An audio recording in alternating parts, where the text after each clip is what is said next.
doing It's Bullseye. I'm Jesse Thorn. My guest this week is Carol Kane. Carol's a veteran actress. She started acting in 1971. Started out with some really heavy roles. One of her first films was in the Mike Nichols movie Carnal Knowledge.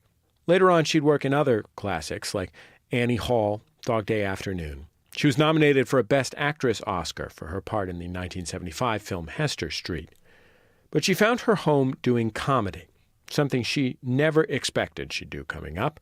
She appeared on Taxi as the wife of Latka, Andy Kaufman's character. She was in the Muppet Movie, The Princess Bride, Scrooged, a bunch more. Now in the Netflix series The Unbreakable Kimmy Schmidt, she plays Lilian, Kimmy's landlord. The third season went live earlier this month. Kane's performance is typical of her work. It's the kind of pedal-to-the-metal madness that makes her so brilliant and hilarious. Here's a clip from last season. In this scene, her tenant Titus, played by Titus Burgess, just rented out his apartment to a couple on Airbnb. Lilian, his landlord, is pretty upset about it.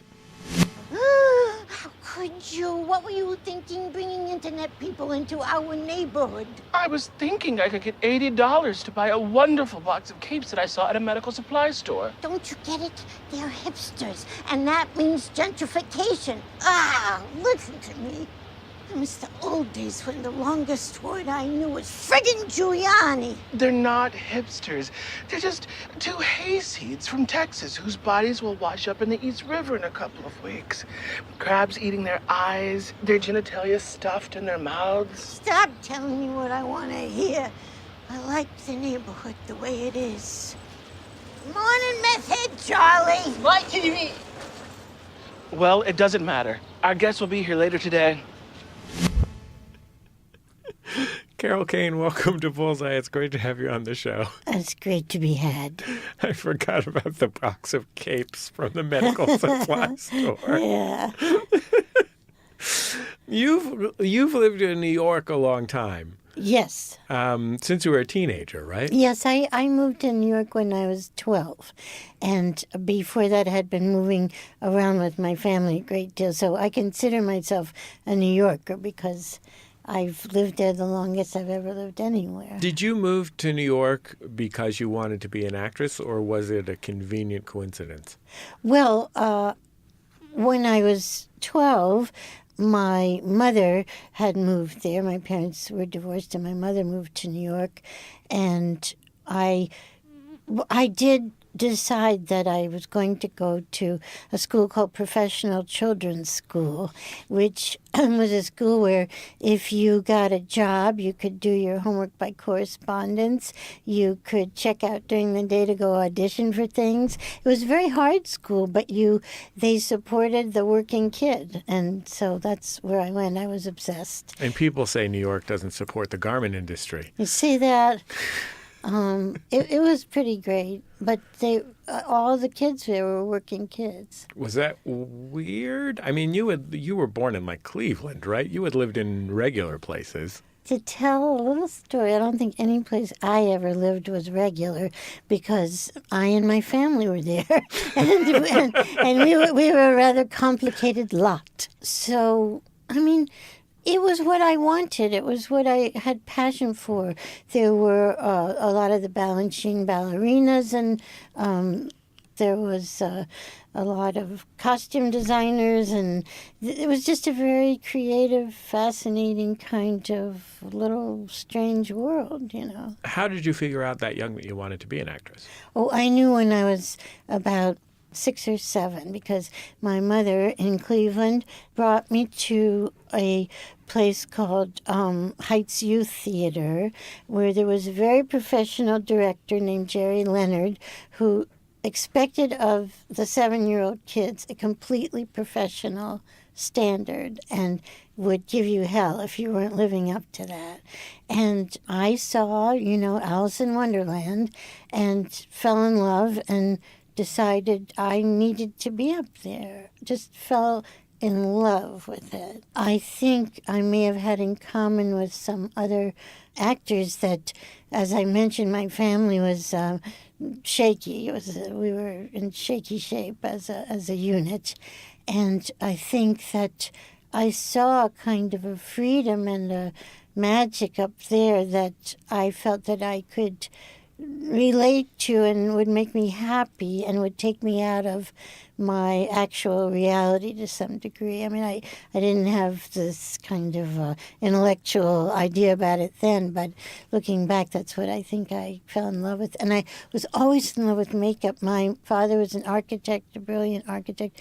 My mother was a dancer and a jazz singer, and they had beautiful books around the house of fantastic ballets and all kinds of sets and art. And I used to spend every Sunday all day long sitting in the bathroom with my makeup kit from FAO Schwartz and making my face up to try and match some of the photographs or paintings that I had seen. So I was always in love with the aesthetic part of it, too. It's interesting to me that you mention that idea of professionalism in a children's theater, that you have to show up on time and be held to a certain standard. Yes, you want me to give you an example? Sure.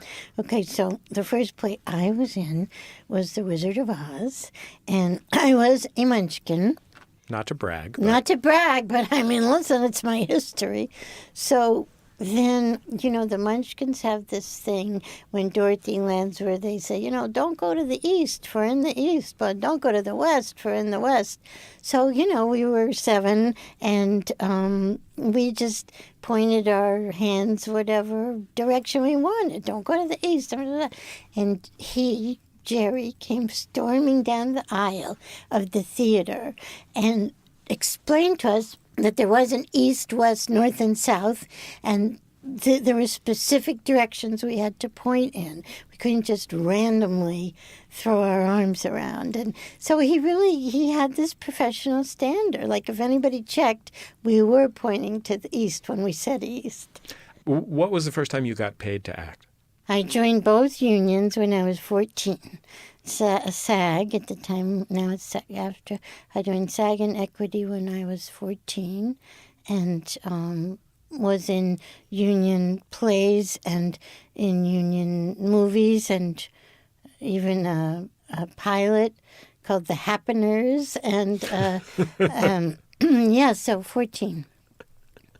Were you going off to were you taking advantage of your school's leeway and just heading off to auditions all day? Well, whenever I could. I mean, I didn't, women of any age do not get as many auditions as men or boys. But whenever I could get one, I went to it, of course. What were you auditioning for? What was 16-year-old Carol Kane's type? Was 16. No, not 16, 14. 14. I mean, I think I graduated when I was 16 and got to be in Carnal Knowledge shortly thereafter that Mike Nichols directed. But what was I auditioning for? Mostly theater. What kind of parts? Well, serious in those days. I was a serious actress in those days. I auditioned for the prime of Miss Jean Brodie on Broadway 13 times and did not get it. I just thought I would not survive. And then I was lucky enough to get to do it on the road with the fantastic Tammy Grimes, who we just lost. And that was a great experience. One of the things that I love about your character on Kimmy Schmidt is that, I think in many ways, parts of your career have been defined by the fact that you have a really distinctive voice and you're really distinctive looking. You're very beautiful, but you have this sort of wonderful grand hair, and always have. Thank you. And that lends itself towards, you've often played mousy characters. And one of the things that I love about Kimmy Schmidt is that it is so undeniably you, but it is also the furthest thing from a mousy character. It's a character with no limits, she got no self-censorship. Rather big mouth. Yeah, yes. Exactly. And great writing. I know, that's kind of fun to just get to say anything. In fact, some of the things I say just shock me. Me, Carol. Like Lilian does things that I would never do. I'd be way too self-conscious for. So it's kind of fun to be legally asked to do some shocking things and say some shocking things. It's Bullseye. I'm Jesse Thorn. My guest this week, Carol Kane. She's in the Unbreakable Kimmy Schmidt, the new season available on Netflix now.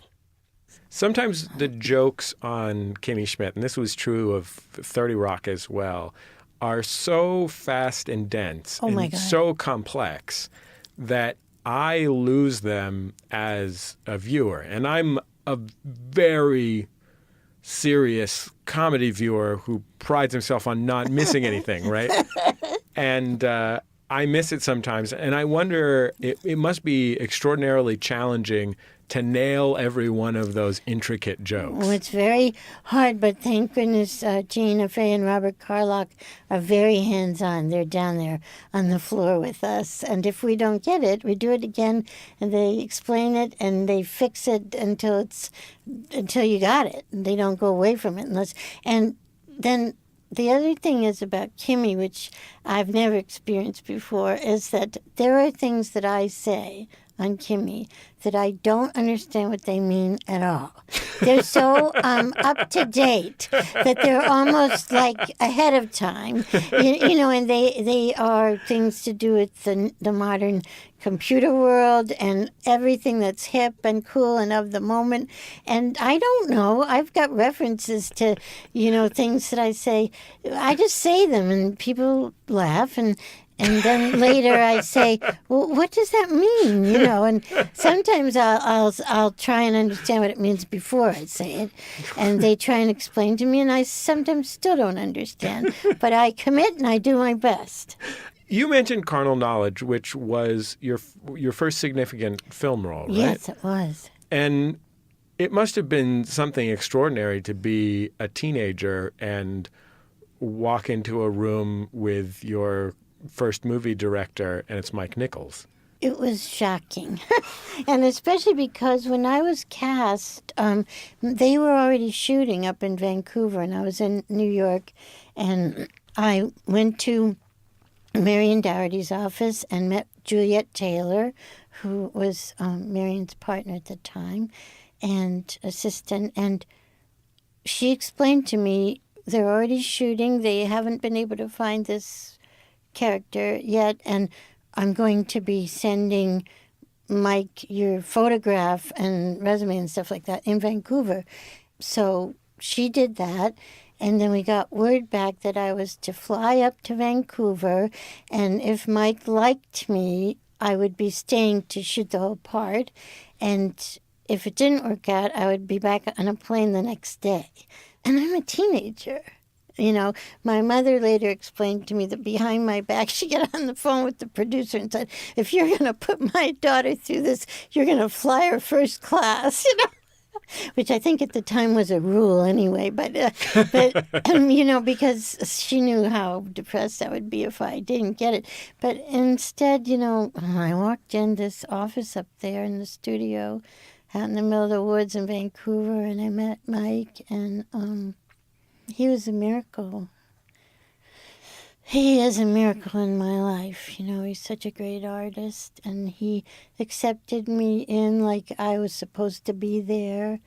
And, going back to the whole thing about childhood, I think I, in some ways, felt that I was home for the first time.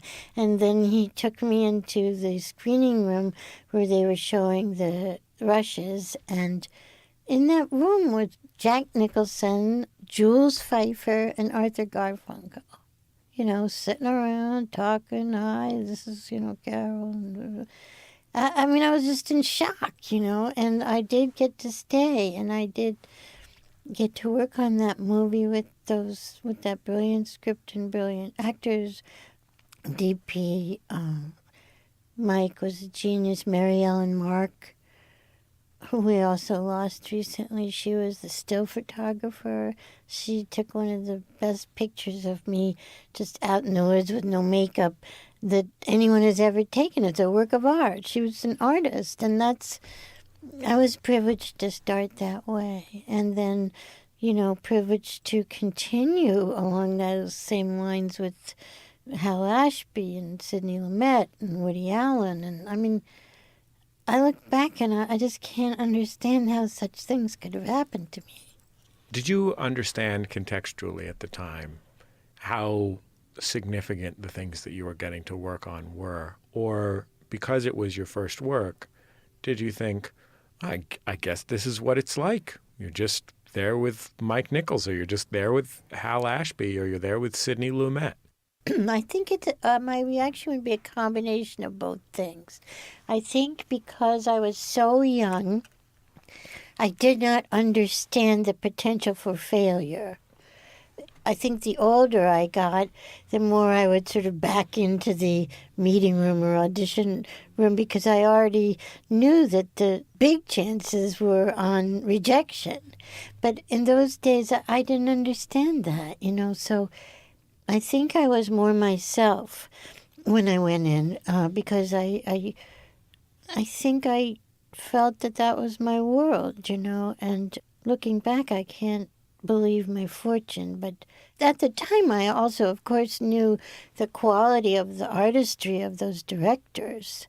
And, it's never like I took that for granted, but I think I took more for granted the idea that I might fit in. And that's significant in the way you present yourself in a room. You're not chattering with your teeth and going in backwards, which is my technique nowadays. I think it's amazing to me that you, as someone who's worked as an actress for nearly 50 years, and a lot of actors, part of what they develop in their lives is a kind of defense against failure because they never get the part. I couldn't do it. And you got the reverse. Like you were blindly falling into beautiful and spectacular art at the beginning of your career and didn't have to worry about it. And when the reality of failures started to hit you, it weighed upon you more and more as your career went on, rather than the reverse. Oh, definitely more and more. My mother is always saying to me, honey, you just got to try and develop a little thick skin, And I just never was able to do that. I guess the best example of that is that a few years ago, I was on Broadway in Wicked. And during that time, I was asked to audition for Pippin on Broadway to replace the genius Andrea Martin. And for various crazy reasons, the audition process went on for about a year because I'd be scheduled, but then the director would be directing something else out of town, and they were trying to get everybody in the same room at the same time, and that kept not happening for all kinds of reasons. And I kept hiring a vocal coach every time over a period of a year because I'm not a natural singer, even though I was fortunate enough to do Wicked, but I'm the Rex Harrison kind of, the talk singing. And I would study and study, and then it didn't work out. And I studied. I finally got to audition, and I thought it had gone rather well because everybody in the theater stood up and applauded after my audition. And then I didn't get it. And I was so devastated, I was just crawling around the floor weeping. And then I thought to myself, you can't do this anymore. I realized that I couldn't take it, that I was too old to put myself through that anymore. And I stopped. And as soon as I stopped, the miracle happened that I got called to meet with Tina and Robert and Jeff Richmond, the Kimmy Schmidt people. And I was also offered to play the role of the Penguin's mother on Gotham. Both of those things happened right after I said, I can't do it anymore, the auditioning. So, I don't know, that's just a miracle, but it's true. I want to play a clip of you in 1975. My guest is Carol Kane, and this is from Dog Day Afternoon, which was directed by Sidney Lumet. Yes. And your character's name is Jenny, and the film is about a group of people being held hostage at a bank. And Sonny, who's played by Al Pacino, is one of the bank robbers who is holding them hostage. And in this scene... And John Cazale. Exactly. And he calls he calls you into the room to tell you that your husband's on the phone. And we'll also hear that in the middle of the conversation, Sonny gets a phone call from the chief of police. So we'll hear Sonny first. There was Jenny here. Who's Jenny here? That's me. It's this squabble. You got a husband? Yeah, well, he's on the phone. Go ahead. But what could I tell him? I don't know. Tell him whatever you tell him. Tell him the truth. Oh, what a comedy. WNEW plays all the hits. Listen, now don't hang up. First off, is anybody hurt in there? No, nobody's hurt. Well, you keep away from this bank or we're going to start throwing bodies out the front door one at a time. You got that? Listen, don't do that now. Wait a minute, let me talk to you for a while, huh? How many people you got in there, huh? No, you call me back. Call me back. Excuse me. He said he wants to know what time you'll be through. What? Oh, girlie, please. That was Charlie Durning, the brilliant Charlie Durning as the chief of police on the phone. Sidney Lumet directed movies in a way as though he were directing theater, right? He was. Yes, we rehearsed like a play. By the time the rehearse, and most movie directors tend not to like to rehearse very much, but Sidney, we got in a rehearsal room and we worked for 3.5, 4 weeks on the movie, and we got to the point where we could run the whole script from top to bottom, which is so helpful because movies are not usually shot in any kind of continuity. But if you get to rehearse the whole thing, then you organically are familiar with where you might be at any given time. It was pretty great. I feel like it might have been a benefit to be able to do that if you are a nervous performer, that you, by getting the whole thing as second nature, it gives you a certain kind of freedom. Oh, yes. And by the way, though, most people are nervous performers. I mean, not everybody maybe is in such a panic as I when they go in for auditions, but I don't know too many performers who don't. But you know why that is? Because the really wonderful actors, musicians, or whatever, painters are perfectionists. And so you're not nervous necessarily for the other people. You're nervous because you're wrestling with yourself to be as good as you know you're supposed to be, you have to be, you must be. So, of course, when you're allowed to really inhabit a role in the way that rehearsal time gives you, the freedom is fantastic. And also, you get to know your fellow players in a way. You're not just, half the time you're saying, oh, nice to meet you, and then you're in bed with somebody in a love scene. But this way you really know each other as people. You can look into each other's eyes and interpret the kind of feelings that you're getting in such a personal way. It's really a luxury. You're listening to Bullseye. I'm Jesse Thorn. My guest, Carol Kane. She's in the third season of The Unbreakable Kimmy Schmidt, just launched on Netflix. I want to play a scene with you from Annie Hall from 1977. Of course, a truly brilliant and an amazing, hilarious film.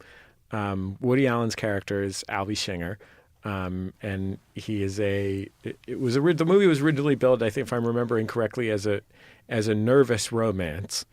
And Woody Allen's character, Albie Singer, he's a comedian, and he's booked on a show that your character, Allison, is producing.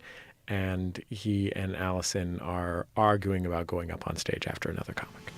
No, I'm sorry. I'm not going to, I don't want to go on after another comedian.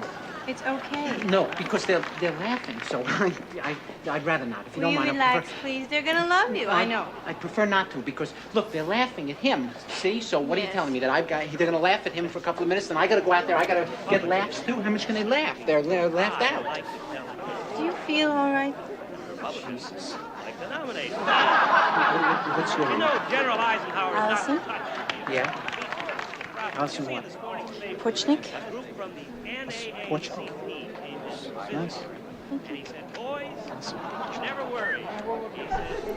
So, what are you telling me? You work for Stevenson all the time, or what? No. I'm in the midst of doing my thesis. On what? a political commitment in 20th century literature. You're like New York Jewish left-wing liberal intellectual, Central Park West, Brandeis University with the socialist summer camps, and the father with the Ben Shahn drawings, right? And the really, strike-oriented kind of... stop me before I make a complete imbecile of myself. No, that was wonderful. I love being reduced to a cultural stereotype. And then they were married. I didn't know until very recently that Annie Hall was conceived as a pretty dramatically different movie than it ended up being. In the end, it became a romance about Woody Allen's character and Diane Keaton's character. But it was originally almost free associative, right? Well, okay, I must be honest with you. I didn't know this until recently either. Because when you work for Woody, sometimes you just get the scenes that you're in. So I never got to read the whole script, so I knew from nothing, and except what my scenes were, and there was one scene that was cut out that we shot also. But then recently somebody did tell me that, I think it was the editor who suggested to Woody that the gold, as it were, was what was happening between him and Diane. And I guess that turned it into a romance. And I think, as I understand it, it was originally titled Anhedonia, which defines a inability to experience pleasure. As you see, Alvy Singer has that trait. And so, yeah. Did you think of yourself then as funny? Oh, God, no. Because you had been one of your first films. You were nominated for an Oscar for playing and we would have played a clip of it if the movie wasn't almost all in Yiddish, for playing a first-generation immigrant who goes through the transformation in early 20th century America of trying to be like a very serious film where you did very serious acting. Right. So, no, I knew nothing about comedy. I never thought of myself as funny. And the first comedic role I was given was a year after I was nominated, and I did not only did I not work for that whole year, I never even had a meeting or an audition after I was nominated, because I was playing a Russian Jewish immigrant at the turn of the century who spoke Yiddish and wore a horsehair shidel. So there weren't a lot of those roles out there. That's a tough thing to be typecast yeah, as. And then like almost a year to the day. They're like, we'd like to cast you, but we're looking for an actress who shows her hair, yeah, shows her and natural speaks hair. English. Yeah. So almost a year after that, I got a call from Gene Wilder. Another miracle, and he offered me the part of his wife in The World's Greatest Lover, and that was absolutely the first I had heard of or thought of me being in a comedy. I watched The Princess Bride recently, and it's a movie that I probably hadn't seen in 10 years, but that I had seen as a kid conservatively 25 times. Is that right? Oh, yeah, wow. Absolutely. Well, maybe your little meatball head will start saying it soon. Yeah, I have a 5-year-old, and I was thinking, 6 or 7, I think, is about where I could start in. I was really thrilled at how much I loved it as a grown adult with kids, as much as I had loved it as a kid. That's so exciting. And I want to play your scene from it.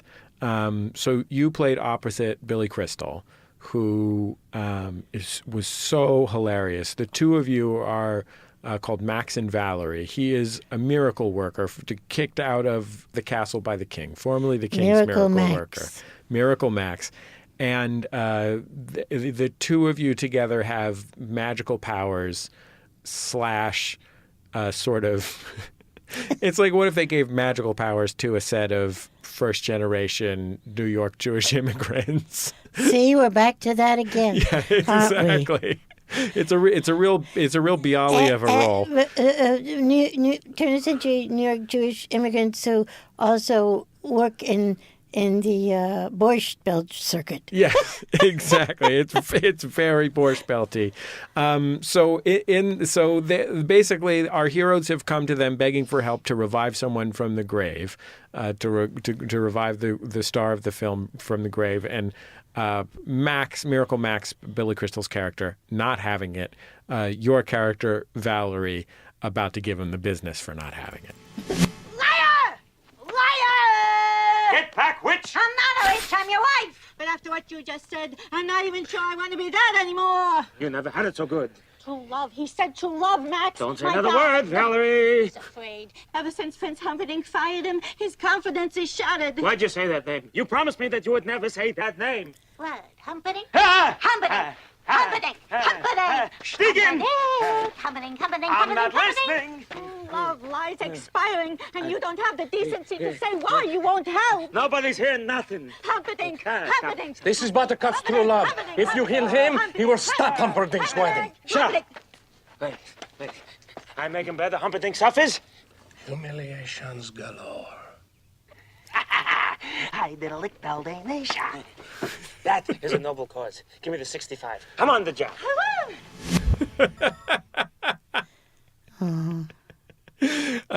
For folks at home, while that was playing on your radio or in your headphones, I was treated to a little silent dramatic reenactment from a very happy Carol Kane. Why you can't say that I don't love it, because I do. And Philly just cracks me up. And then to hear the beautiful intensity of Mandy's voice, I mean, just fantastic. Mandy Patinkin really does bring a kind of, it's the same passion and integrity that he brings to singing Coffee in a Cardboard Cup. Exactly. He brings to this absurd fairy tale character, Yes. a sort of beautiful, elegiac Yes, that's passion. right.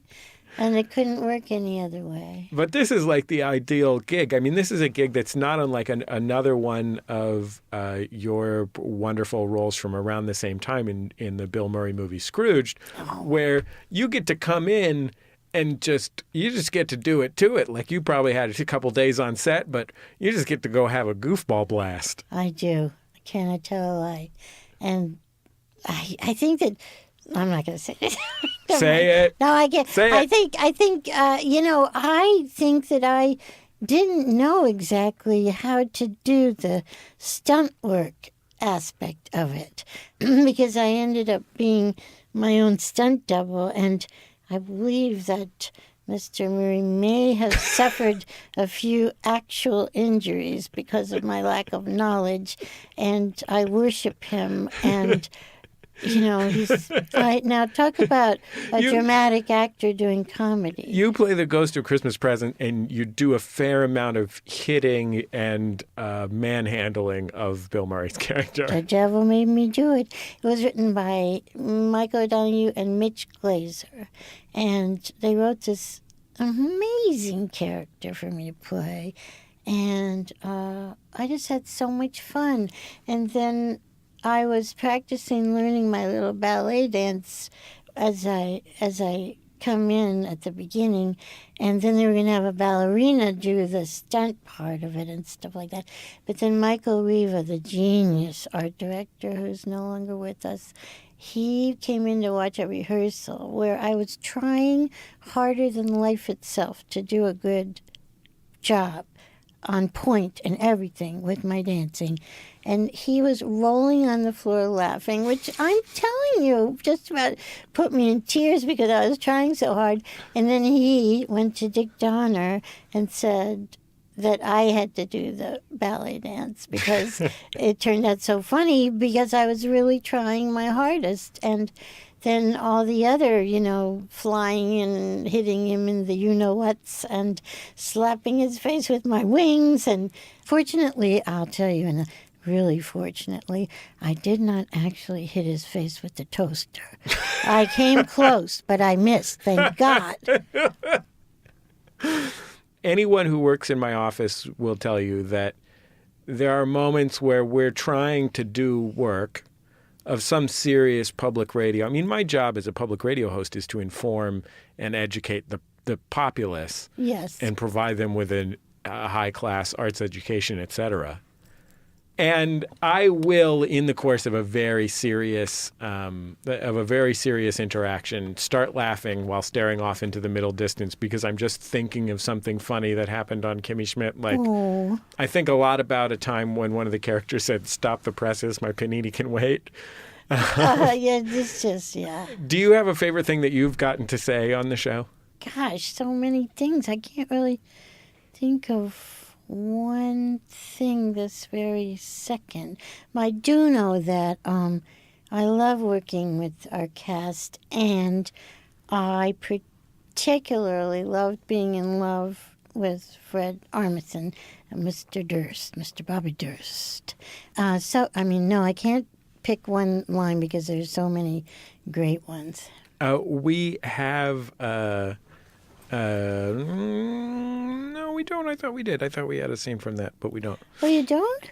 I thought we had one of the Fred Armisen scenes, but we don't. We have several other scenes. But you have some other scenes. Play another scene. Okay, fine. Otherwise, I'll get Titus and Ellie and Jane in here and we'll reenact it for you. I'll play a season 3 scene. So your character runs for city council to basically, she is in a way represents the spirit of Bohemian New York. She's very passionate about everything gross and free and exciting about living in New York. The individuality of neighborhoods. Exactly. Which is going away everywhere, and certainly in New York. Jane Krakowski's character, Jacqueline, is very rich and represents a very rich sort of Central Park Westy voice. And she is opposing Lilian's run for neighborhood council because she's trying to run for neighborhood council to end gentrification, essentially. And Ellie Kemper's character, Kimmy, the main character, is caught in between them. Her two sort of mentor figures in a funny way. And basically this scene is the two of them trying to talk Ellie into going their way. Oh, okay, now listen. You're gonna vote for me tomorrow, aren't you, dear? Of course. But if you vote for her, she's gonna stop me from bringing clean water to this neighborhood. Really? Mm-hmm. That's why you need to vote for any candidate but Lilian. No! If this yuppie and her yuppie boyfriend clean up the sludge front, more yuppies will move in. And you know what yuppies eat? Brussels sprouts. Yeah. And ice cream that tastes like lavender. No, that's a smell. But you'll have the most beautiful new waterfront with ducks in it. Ducks that have babies. Oh, how many? It doesn't matter. Our rent will be jacked up so high, we'll probably have to move to Hart Island, where they bury all the unclaimed bodies. Now I forget. Do you like sleeping in a giant pit full of skeletons? You know I don't. That's a smell. As a very nearly lifelong New Yorker now, it must be fun to get to be that, as grand and ridiculous as the character is, she is an advocate for something really beautiful. Something that I know a lot of people who live in New York and who have lived in New York really care about, which is what's special about it, the craziness. The melting pot of it all, the individuality, the fantastic array of colors and shapes and sizes of people and bookstores and movie theaters that are not chain movie theaters, all of the things that are rapidly disappearing about the city, neighborhoods.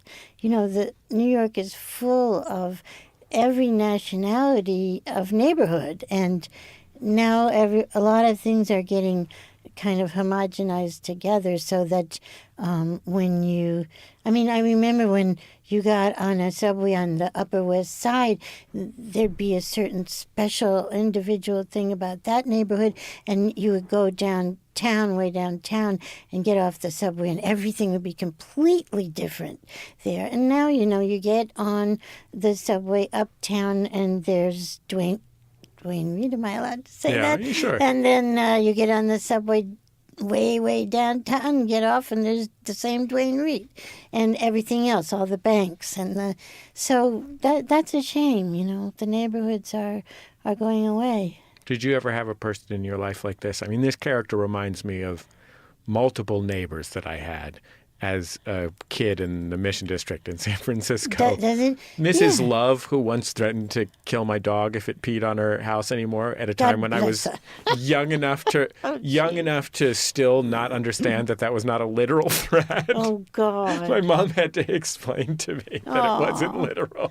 Yeah, I mean, of course, if you live in New York, you know those people. I mean, just let's talk about Radio Man, if you want to know one of those people. I mean, yes, there's a lot of oversized characters. Wait a minute, can we talk about Radio Man? Do you know who Radio Man is? No. Well, then it won't be that interesting to talk about. But Radio Man is a man who lives in New York, who looks like a very scruffy bum, who also, in an acknowledged way from many people, bore a shocking resemblance in his features to Robin Williams, especially if Robin had a beard or something like that. But he goes everywhere with radio around his neck and plays his radio, and he's an autograph hound seeker, and he is outside every theater for a million years. He has also been in many, many movies now, many movies as himself as Radio Man. And he actually, at this point, and he knows where everything is shooting in New York on any given day, he can tell you. And now if you call his cell phone number, which he has online, then there'll be a rundown of who's shooting where, what, you know, where Bobby is, where Al is. He knows what's happening everywhere in the city. But he's also still outside getting autographs at night. And so he's just a supreme, fantastic example of a New York character fixture. Carol Kane, I couldn't be more grateful to you for coming in and talking to me. What a joy and an honor it was to get to talk to you. I feel the same way. Thank you. No, it's false flattery, but I'll take it.